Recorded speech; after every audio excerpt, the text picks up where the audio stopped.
Breaking news చూస్తున్నాం. కేటీఆర్ మరోసారి రెచ్చిపోయారు. సీఎం రేవంత్ రెడ్డి సిరిసిల్ల కలెక్టర్ల పైన పరుష పరజాలంతో ఆయన ఒక రకంగా బూత్ పురాణం లేబెట్టారని చెప్పొచ్చు. ఇక్కడ కేటీఆర్ ని మనం మాటలు కనుక చూస్తే సిరిసిల్ల కలెక్టర్ని ఓ సన్నాసిగా, రేవంత్ రెడ్డిని నీ తాత దిగి వచ్చినా కూడా, నీ జేజమ్మ దిగి వచ్చినా కూడా టీఆర్ఎస్ వెంట్రిక కూడా పీకెలవన్నట్టుగా మాట్లాడుకొచ్చారు ఆయన. రేవంత్ చూసి ఎగురుతున్న సన్నాసులు రాసి పెట్టుకోండి అంటున్నారు కేటీఆర్. ఎన్నికలు ఎప్పుడొచ్చినా వచ్చేది తిరిగి కేసీఆర్ ప్రభుత్వమే, అధికారంలోకి వచ్చాక వడ్డీతో సహా అందరికీ చెల్లిస్తారంటూ చాలా ఆగ్రహంతో కూడినటువంటి మాటల్ని మాట్లాడారు ఆయన. సో ఒక కలెక్టర్ని సన్నాసిగా మాట్లాడడం, సన్నాసిగా అంటూ ఆయన సంబోధించడం, ఇక రేవంత్ రెడ్డిని నువ్వు వచ్చినా, నీ తాత దిగొచ్చినా, జేజమ్మ దిగొచ్చినా కూడా టీఆర్ఎస్, ఇక్కడ బీఆర్ఎస్ కాదు టీఆర్ఎస్ పార్టీ వెంట్రిక కూడా పీకిలేనట్టుగా మాట్లాడుకొచ్చారు ఆయన. ఒకసారి కేటీఆర్ ఏం మాట్లాడారో చూద్దాం, ఆ తర్వాత మనం మరింత డీటెయిల్స్ మాట్లాడుకుందాం. కలెక్టరేట్ అద్భుతంగా కట్టుకున్నాం. మరి ఇవాళ ఒక కాంగ్రెస్ కార్యకర్త వచ్చి కలెక్టర్ రూపంలో కూర్చున్నాడు అక్కడ. ఇక ఆయన మన నాయకులను సీదా మాట్లాడుతున్నాడు కలెక్టర్. ఏమని, మీరు పార్టీ మారండి అని కలెక్టర్ చెప్తున్నాడు. ఒక అంత గొప్పడున్నాడు ఇక్కడ కలెక్టర్. ఒక ఇటువంటి సన్నాసులను ఇవాళ తీసుకొచ్చి కక్షపూరితంగా రాజకీయం చేసే ప్రయత్నం చేస్తా ఉన్నారు. ఏం పర్వాలేదు, ఏం ఫరకూడదు. టీఆర్ఎస్ ఎంట్రుక కూడా ఎవడు పీకలేడు అనే మాట కూడా చూస్తా ఉన్నారు. రేవంత్ రెడ్డి కాదు, వాని తాత వాని జేజమ్మ దిగొచ్చినా కూడా రాజన్న సిరిసిల్ల జిల్లాలో మీ ఎంట్రుక కూడా ఎవడు పీకలేడు. దానికి బాధ్యత నాది. ఏం కాదు, జీవితం అన్నకు ఆడాడ తగులుతాయి దెబ్బలు. మనం కూడా చూద్దాం ఎన్ని రోజులు చేస్తారు ఈ డ్రామా, ఎన్ని రోజులు కలెక్టర్లు, ఎన్ని రోజులు అధికారులు, ఎన్ని రోజులు పోలీసు వాళ్ళు, వీళ్ళ నాటకాలు మనం కూడా చూద్దాం. మంచిగా రాసి పెట్టుకోండి. నేను చెప్తున్నా, నేను అంత మంచోని నేను కాదు. నేను పక్కా చెప్తున్నా, ఇవాళ ఎవరెవరైతే బాగా అతి చేస్తుండ్రో, ఎవరెవరైతే కాంగ్రెస్ కార్యకర్తల్లాగా ఓవర్ యాక్షన్ చేస్తుండ్రో వాళ్ళకి నేను చెప్తున్నా, దీనికి వడ్డీతో సహా ఇచ్చే బాధ్యత నాది. నేనే తీసుకుంటా. నేనేదో ఉత్తగా చెప్తానండి. మీకు తెలుసు, నాకు తెలుసు, కాంగ్రెస్ వాళ్ళకు కూడా తెలుసు. తొందరలో ఎలక్షన్లు ఎప్పుడు జరిగినా, 3 ఏళ్లకు జరిగినా, 4 ఏళ్లకు జరిగినా, ఎప్పుడు జరిగినా, నేను 3 ఏళ్ళు 4 ఏళ్ళు అంటున్నా అంటే మళ్ళా వీళ్ళేదో ప్రభుత్వాన్ని కూలగొడుతున్నారని ఎవడు అవలోగాడు అంటాడు. అందుకని అది కాదు. నేను చెప్పేది ఏంటంటే, రేవంత్ రెడ్డి పదవే తుమ్మితో ఉసిపోయే ముక్కు లాంటిది. ఢిల్లీ వానికి ఎప్పుడు కోపం వచ్చి అక్కడ సరితైంది అనుకో, ఇక్కడ తుమ్మిండి అనుకో, ఆయన దూసిపోతుంది. అందుకే అంటున్నా, ఏమన్నా జరగచ్చు. చిట్టినాయుడు గారి పదవి ఎప్పుడు పోతుందో ఎవరికి ఎరకలేదు. ఇవాళ ఎవరెవరైతే ఆ చిట్టినాయుడిని తీసుకొని ఎగిరిపడుతున్నా మన జిల్లాలో ఉండే కొంతమంది కాంగ్రెస్ సన్నాసులు ఉన్నారో వాళ్ళకి చెప్తున్నా. నేను కలెక్టరేట్ అద్భుతంగా కట్టుకున్నాం. మరి ఇవాళ ఒక కాంగ్రెస్ కార్యకర్త వచ్చి కలెక్టర్ రూపంలో కూర్చున్నాడు అక్కడ. ఇక ఆయన మన నాయకులను సీదా మాట్లాడుతున్నాడు కలెక్టర్. ఏమని, మీరు పార్టీ మారండి అని కలెక్టర్ చెప్తున్నాడు. ఒక అంత గొప్పడున్నాడు ఇక్కడ కలెక్టర్. ఒక ఇటువంటి సన్నాసులను ఇవాళ తీసుకొచ్చి కక్షపూరితంగా రాజకీయం చేసే ప్రయత్నం చేస్తా ఉన్నారు.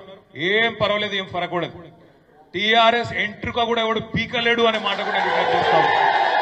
రేవంత్ రెడ్డి కాదు, వాని తాత వాని జేజమ్మ దిగొచ్చినా కూడా రాజన్న సిరిసిల్ల జిల్లాలో మీ ఎంట్రుక కూడా ఎవడు పీకలేడు. దానికి బాధ్యత నాది. ఏం కాదు, జీవితం అన్నకు ఆడాడ తగులుతాయి దెబ్బలు. మనం కూడా చూద్దాం ఎన్ని రోజులు చేస్తారు ఈ డ్రామా, ఎన్ని రోజులు కలెక్టర్లు, ఎన్ని రోజులు అధికారులు, ఎన్ని రోజులు పోలీసు వాళ్ళు, వీళ్ళ నాటకాలు మనం కూడా చూద్దాం. మంచిగా రాసి పెట్టుకోండి. నేను చెప్తున్నా, నేను అంత మంచోని నేను కాదు. నేను పక్కా చెప్తున్నా, ఇవాళ ఎవరెవరైతే బాగా అతి చేస్తుండ్రో,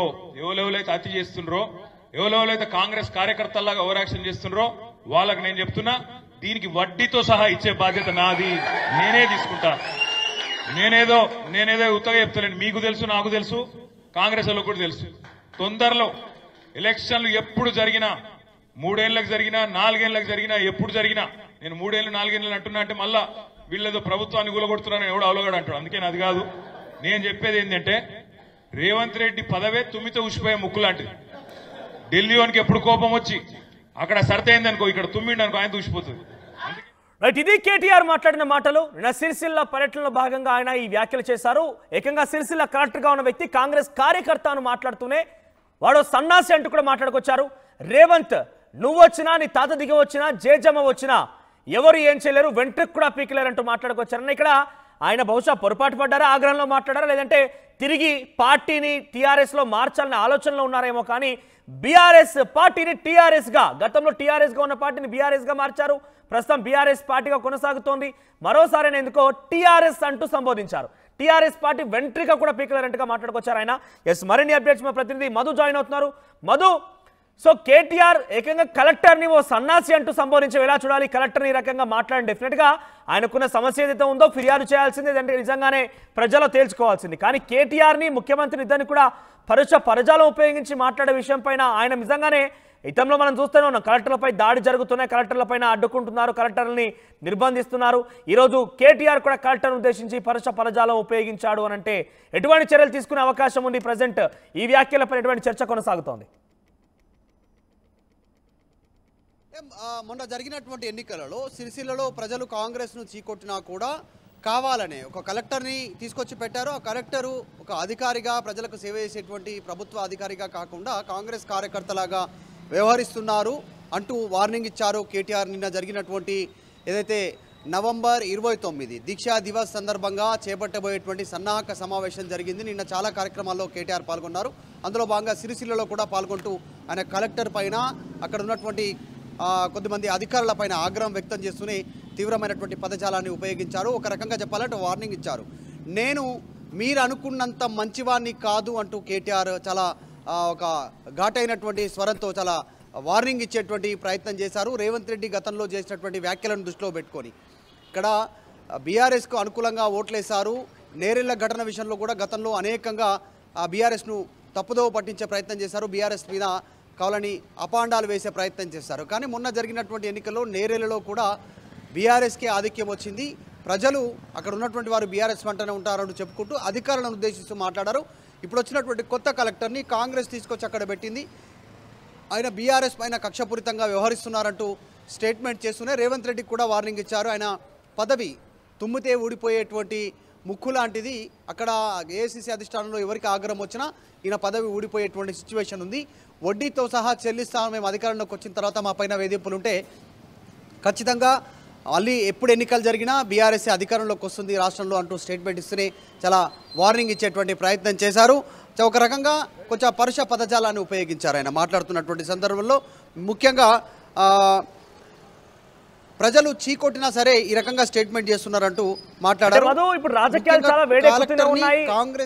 కేటీఆర్ అరెస్ట్ విషయంలో అటు కాంగ్రెస్ పార్టీ ప్రభుత్వం కూడా నిత్యం ఏదో ఒక చోట ఏదో రకంగా మాట్లాడుతూనే ఉంది. అనేక రకాల కొనసాగుతున్నాయి. ప్రభుత్వంలో ఎక్కడ యాక్టివిటీస్ అక్కడ జరుగుతూనే ఉన్నాయి. ప్రభుత్వానికి ప్రతికూల వాతావరణం ఉందని కూడా మనం పెద్ద ఎత్తున మాట్లాడుకుంటున్నాం. ఈ నేపథ్యంలో కేటీఆర్ ఇంత ఆగ్రహానికి గురైపోయి కలెక్టర్ని పరజాలం ఉపయోగించడం, రేవంత్ రెడ్డి పైన పరజాలం ఉపయోగించడం చూస్తే ఏ రకంగా చూడాలని ఏదైనా టెన్షన్లో ఉన్నారా? అంటే రాజకీయ నాయకులు బేసిక్గా ఇంత ఆగ్రహానికి గురవడం గల ఏదో ఒక రీజన్ ఉంటుంది బిహైండ్గా. సో ఈ రకమైన ఆగ్రహానికి గల కారణం ఏంటి? అంటే కొన్ని రోజులుగా ముఖ్యమంత్రి రేవంత్ రెడ్డి కేటీఆర్ టార్గెట్గా కొన్ని స్టేట్మెంట్ చేస్తూ ఉన్నారు. చాలా స్పష్టంగా ఇప్పుడు సైకో అని, తర్వాత ఆయన గురించి తెలుసు కదా పిచ్చోడని, ఇలాంటి స్టేట్మెంట్లు చేస్తున్న సందర్భంలో ఈయన కూడా అంతే ఘాటైనటువంటి పదజాలాన్ని ఉపయోగించారు. ఆ రకంగా కలెక్టర్ను ఉద్దేశిస్తూ కార్యకర్తలాగా కాంగ్రెస్ కార్యకర్తలాగా పనిచేయద్దు, మేము వస్తే మాత్రం వడ్డీతో సహా చెల్లిస్తాం మీరు చేసేటువంటి తప్పులకు అనేటువంటి స్టేట్మెంట్ చేస్తూ ముఖ్యమంత్రిని టార్గెట్గా మాట్లాడారు. తెలంగాణలో కాంగ్రెస్ అధికారంలోకి వచ్చినాక రేవంత్ రెడ్డి చేస్తున్నటువంటి స్పీచ్లు బాలల దినోత్సవం అయినా ఇంకే కార్యక్రమం అయినా కేవలం బీఆర్ఎస్ను టార్గెట్గా చేస్తూ మాట్లాడుతూ ఉన్నారు. వాళ్ళు చూసాం, వాళ్ళు ఇచ్చినటువంటి మొత్తం 6 గ్యారెంటీలో హామీగా అమరవుతుంది ఏదైనా అంటే అది కేవలం ఉచిత బస్సు మహిళలకు రవాణా అనేటువంటిదే. మిగతా ఏ స్కీమ్ కూడా పూర్తి స్థాయిలో అమలు అవ్వట్లేదు. ఇప్పుడు ప్రజలే ఆలోచన చేస్తూ ఉన్నారు, బీఆర్ఎస్ను అనవసరంగా దూరం చేసుకున్నాం అనేటువంటి స్టేట్మెంట్ చేస్తూ నిన్న జరిగినటువంటి సన్నాహక సమావేశంలో ఏదైతే దీక్షా దివస్ కార్యక్రమంలో భాగంగా వారిని సమాయత్తం చేస్తున్న సందర్భంలో ఈ విషయాలన్నీ మాట్లాడారు. 6 గ్యారెంటీల సమయంలో ఇచ్చినటువంటి హామీలు అమలు చేసుకోలేనటువంటి పరిస్థితిలో ఉందంటూ మాట్లాడుతున్న ఈ రకంగా టార్గెట్ చేశారు. త్వరలోనే రాష్ట్రంలో ఏ ఎన్నిక జరిగినా వచ్చే 4 ఏళ్ల తర్వాత జరిగేటువంటి అసెంబ్లీ ఎన్నికల్లో కూడా బీఆర్ఎస్ గెలుస్తుంది అంటూ అధికారులకు ముఖ్యంగా వార్నింగ్ ఇచ్చే ప్రయత్నం చేశారు. కేటీఆర్ నిన్న జరిగినటువంటి సిరిసిల్ల సభలో కలెక్టర్ను చాలా పరుష పదజాలను ఉపయోగిస్తూ రాసి పెట్టుకుంటాం, అన్నీ కూడా వడ్డీతో సహా చెల్లిస్తాం మీరు అంటూ వాళ్ళకి వార్నింగ్ ఇస్తూనే ఈ అంశాలన్నీ చెప్పే ప్రయత్నం చేశారు కేటీఆర్. నిన్న గతంలో కూడా కేటీఆర్ ముఖ్యమంత్రి రేవంత్ రెడ్డిని ఉద్దేశించి మాట్లాడిన సందర్భంలో పరజాలం ఉపయోగించాడని చెప్పి ఒక కేసు కూడా నమోదైంది. ఇటీవల కాలంలో కేటీఆర్ కూడా తన పైన ఎన్నేమి కేసులు ఉన్నాయని కూడా ఆయన వివరించారు. 6-7 కేసులు ఉన్నట్టుగా ఆయన ఈ మధ్య కాలంలో పెట్టినట్టుగా చూసాం. సో మళ్ళీ ఎటువంటి చర్యలు తీసుకునే అవకాశం ఉందా? అంటే నిన్న కేటీఆర్ మాట్లాడుతున్న సందర్భంలో కేసీఆర్ని పదే పదే పరుషజాలంతో వీళ్ళు కాంగ్రెస్ పార్టీ నాయకులు విమర్శిస్తూ ఉన్నారు. అందులో భాగంగా ఆయన స్టేట్మెంట్ చేశారు. ఈరోజు తెలంగాణలో తెలంగాణ రాష్ట్రంలో ముఖ్యమంత్రి అయ్యే అవకాశం దక్కింది రేవంత్ రెడ్డి కంటే అది కేసీఆర్ చేసినటువంటి దీక్ష వల్లనే అనేటువంటిది గుర్తుంచుకోవాలి అనేటువంటి స్టేట్మెంట్ చేస్తూ ఈ పరుష పదజాలను ఉపయోగిస్తూ ఉన్నారు. ఇది చూస్తూ ఉన్నాం, ఒకరిపైన ఒకరు ఇలాంటి వ్యాఖ్యలు చేసుకుంటున్నారు. ఇటు కాంగ్రెస్ నుంచి ఇటు బీఆర్ఎస్ నుంచి నేతలు, ముఖ్యంగా కేటీఆర్, తర్వాత అటు కాంగ్రెస్ నుంచి ముఖ్యమంత్రి, మంత్రులు ఘాటైనటువంటి వ్యాఖ్యలు, ఘాటైనటువంటి పదజాలాన్ని ఉపయోగిస్తూ ఒకరిపైన ఒకరు రాజకీయ విమర్శలు చేసుకుంటున్నటువంటి సిచ్యువేషన్ అయితే కొనసాగుతోంది. ఏదో ఒక కేసులో నన్ను అరెస్ట్ చేసి జైలుకు పంపే ఆలోచన చేస్తూ ఉన్నారు, నేను ఎక్కడ ఏం మాట్లాడినా ఏదో ఒక తప్పు తీసి అంటూ కూడా నిన్న సిరిసిల్లలో కేటీఆర్ మాట్లాడారు. గతంలోనే చూసాము అనేక ఈ విషయాలలో కేటీఆర్ జైలుకు వెళ్ళనున్నారు అనేటువంటిది మంత్రులు డైరెక్ట్గా ముఖ్యమంత్రి మాట్లాడినటువంటి సిచ్యువేషన్. ఆ సందర్భంగా కేటీఆర్ నిన్న మాట్లాడారు. కేటీఆర్ పైన కూడా కాంగ్రెస్ అంతే రీతిలో అదే పరుష పదజాలాన్ని ఉపయోగిస్తున్నటువంటి సిచ్యువేషన్ ఉంది. చూడాలి ఎక్కడి వరకు వెళ్తుందో. మొత్తానికైతే మొట్టమొదటిసారిగా ఒక కలెక్టర్ని కేటీఆర్ ఫస్ట్ టైం ఈ రకమైనటువంటి పదజాలాన్ని ఉపయోగిస్తూ ఆయన మాట్లాడడం, వార్నింగ్ ఇవ్వడము, వచ్చిన తర్వాత అందరి లెక్కలు చూసుకుంటామని చెప్పడం అనేటువంటిది రాజకీయ వర్గాల్లో చర్చ జరుగుతాం. రైట్, మరో చివరిగా టీఆర్ఎస్ అంటూ సంబోధించారు. బీఆర్ఎస్ పార్టీని కాస్త టీఆర్ఎస్ అని సంబోధిస్తూ ఆయన ఒక ఆగ్రహంతోనే టీఆర్ఎస్ వెంట్రుక కూడా పీకలేరు అని మాట్లాడుకొచ్చారు. ఏంటి టీఆర్ఎస్ అనేది ఆయన అలవాట్లో మామూలుగా అనేస్తారా, లేదంటే ఒక ఆలోచన ఏదైనా ఉందా? ఈ విషయం పైన కూడా చర్చ జరుగుతోంది. ఎగ్జాక్ట్లీ ఈ విషయం పైన గతంలో అనేక చర్చ జరిగింది. కేసీఆర్ ముందు ప్రస్తావన వచ్చింది. హరీష్ రావు కూడా ఒక సందర్భంలో కండువా వేసుకున్న సమయంలో టీఆర్ఎస్ అనేటువంటి కండువా వేసుకోవడం జరిగింది. అప్పుడు చర్చ జరిగింది. రీసెంట్గా అంటే బీఆర్ఎస్ను మళ్ళీ టీఆర్ఎస్గా మార్చే అవకాశం ఉందా అనేటువంటిది క్వశ్చన్స్ కూడా రైజ్ అయ్యాయి. ఆ సందర్భంలో క్లారిటీ ఇచ్చారు గతంలోనే, ఎట్టి పరిస్థితుల్లో బీఆర్ఎస్గానే ఉంటుంది, టీఆర్ఎస్ నుంచి బీఆర్ఎస్గా మారింది కాబట్టి మళ్ళీ వెనక్కి వెళ్ళే అవకాశం లేదు అనేటువంటిది చర్చ చేశారు. సాధారణంగా అక్కడ ఉన్నటువంటి వారికి వాడుక భాషలో ఆయన గతంలో టీఆర్ఎస్ఏ కాబట్టి ఆ రకంగా ఎక్స్ప్లెయిన్ చేసి ఉండొచ్చు అనేటువంటిది అయితే చర్చ ఉంది. రైట్ మధు, సో మొత్తం మీద కేటీఆర్ మాట్లాడిన మాటలు మరోసారి చర్చనీయాంశంగా మారాయి. కలెక్టర్ని సన్నాసిగా సంబోధించడం, ముఖ్యమంత్రి రేవంత్ రెడ్డి ఉద్దేశించి రేవంతే కాదు మీ తాత వచ్చినా జేజమ్మ వచ్చినా కూడా టీఆర్ఎస్ వెంట్రుక కూడా పీకలేనట్టుగా మాట్లాడుకొచ్చారు ఆయన. అంటే గతంలో కూడా ఇదే తరహాలో మాట్లాడిన మాటల కారణంగాను ముఖ్యమంత్రి రేవంత్ రెడ్డి పైన పరుష పరజాలం, ముఖ్యంగా ముఖ్యమంత్రి స్థానంలో ఉన్నటువంటి వ్యక్తి పైన మాట్లాడడం విషయం పైన కేటీఆర్ పై కేసు కూడా నమోదైంది. తాజాగా సిరిసిల్లలో అంటే 29న దీక్షా దివాస్ కార్యక్రమం ఉంది. కరీంనగర్ వేదికగా ఈ దీక్షా దివాస్ కార్యక్రమాన్ని లేవనెత్తింది బీఆర్ఎస్ పార్టీ. అందులో భాగంగా సమీక్షలో భాగంగా సిరిసిల్లో పర్యటించిన కేటీఆర్, అక్కడి కేటీఆర్ సిరిసిల్ల కలెక్టర్ పైన పరజాలం ఉపయోగించిన పాటుగా రేవంత్ రెడ్డిపై మాట్లాడారు. సో మొత్తం మీద ఇప్పుడు వీడియో సోషల్ మీడియా వ్యాప్తంగా వైరల్గా మారింది. మరోవైపుగా కేటీఆర్ ఏదో ఆగ్రహంలో ఉన్నారు. కేటీఆర్ ఎప్పుడెప్పుడు అరెస్ట్ చేస్తారా అంటూ ఎదురు చూస్తున్నారు. ఈ నేపథ్యంలో మరోసారి ఏదైనా ఆయనే కావాలని రెచ్చగొట్టే ప్రయత్నం చేసుకుంటూ ఈ మాట్లాడంటూ కూడా కాంగ్రెస్ పార్టీ మాట్లాడుకొస్తోంది. కాంగ్రెస్ పార్టీకి సంబంధించినటువంటి ముఖ్యమంత్రి రేవంత్ రెడ్డి కూడా ఇటీవల కాలంలో అటు కేటీఆర్ ఉద్దేశించి కూడా సైకో ఇంకో పదాలు మాట్లాడడం చూసాం. సో ఏదేమైనా కూడా ఒకరిపై ఒకరు ఇటువంటి భాషా ప్రయోగం అనేది డెఫినెట్గా ప్రజాస్వామ్యంలో సరైన పద్ధతి కాదంటూ చాలామంది విశ్లేషిస్తున్నప్పటికీ ఈ భాషనే ఇప్పుడు ట్రెండ్లో ఉంది, ట్రెండ్లో కొనసాగుతుంది. ఇంతకీ కేటీఆర్ మాట్లాడిన ఈ మాటలపైన మీరేమనుకుంటున్నారు? మీ అభిప్రాయం ఏంటి? కామెంట్ రూపంలో తెలియజేసే ప్రయత్నం చేయండి. ఒకసారి మరోసారి చూద్దాం కేటీఆర్ ఏమన్నారనేది. కలెక్టరేట్ అద్భుతంగా కట్టుకున్నాం. మరి ఇవాళ ఒక కాంగ్రెస్ కార్యకర్త వచ్చి కలెక్టర్ రూపంలో కూర్చున్నాడు అక్కడ. ఇక ఆయన మన నాయకులను సీదా మాట్లాడుతున్నాడు కలెక్టర్. ఏమని? మీరు పార్టీ మారండి అని కలెక్టర్ చెప్తున్నాడు. ఒక అంత గొప్పడున్నాడు ఇక్కడ కలెక్టర్. ఒక ఇటువంటి సన్నాసులను ఇవాళ తీసుకొచ్చి కక్షపూరితంగా రాజకీయం చేసే ప్రయత్నం చేస్తా ఉన్నారు. ఏం పర్వాలేదు, ఏం ఫరకూడదు. టీఆర్ఎస్ ఎంట్రుక కూడా ఎవడు పీకలేడు అనే మాట కూడా చేస్తా ఉన్నారు. రేవంత్ రెడ్డి కాదు, వాని తాత వాని జేజమ్మ దిగొచ్చినా కూడా రాజన్న సిరిసిల్ల జిల్లాలో మీ ఎంట్రుక కూడా ఎవడు పీకలేడు. దానికి బాధ్యత నాది. ఏం కాదు, జీవితం అనగా ఆడాడ తలుగుతాయి దెబ్బలు.